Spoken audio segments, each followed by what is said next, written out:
नमस्कार मित्रांनो. चालू घडामोडीच्या दृष्टिकोनातून एक अपडेट आहे. येणाऱ्या सर्व पूर्व परीक्षांसाठी महत्वाची असते. कंबाईनसाठी पण याच्यावर प्रश्न विचारला जाऊ शकतो. मित्रांनो, महाधिवक्ता हा टॉपिक तुम्हाला माहिती आहे, जो आपल्या पॉलिटीमध्ये येतो. बरोबर आहे. सो विषय असा आहे की राज्याचे महाधिवक्ता म्हणून अलीकडेच एका नवीन व्यक्तीची नियुक्ती झाली आहे. त्यांचं नाव आहे मिलिंद साठे.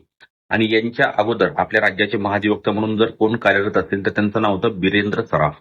ऍक्च्युली झालं काय होतं की सप्टेंबर 2025 दरम्यान मराठा आरक्षण आईन जोमात होतं आणि त्या दरम्यान यांनी दिला होता राजीनामा.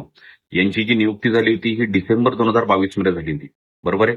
महाधिवक्त्या संदर्भात तुम्हाला सगळ्या गोष्टी माहिती आहे की हे राज्य विधिमंडळाचे ऍज अ सदस्य म्हणून कार्यरत असतात. राज्य विधिमंडळ सदस्यांना मिळणारे सर्व अधिकार, विशेष अधिकार, संरक्षण या सर्वांना प्राप्त असतं. हे सभागृहाच्या बैठकींना उपस्थित राहू शकतात, चर्चेमध्ये सहभाग घेऊ शकतात, परंतु यांना मतदानाचा अधिकार नसतो. बरोबर आहे. तर मला आता तुम्हाला काय करायचंय, ह्या कमेंट बॉक्समध्ये म्हणजे ह्या व्हिडिओच्या कमेंट बॉक्समध्ये या टॉपिक निमित्त महाधिवक्त्याचा कलम सांगायचंय. बरोबर आहे. या व्यतिरिक्त महाधिवक्त्याचा जो कार्यकाळ आहे तो सांगायचा आहे आणि महाधिवक्त्याची नियुक्ती कोण करतं हे सांगायचं. ठीक आहे. तो लवकरात लवकर कमेंट बॉक्स. थँक्यू.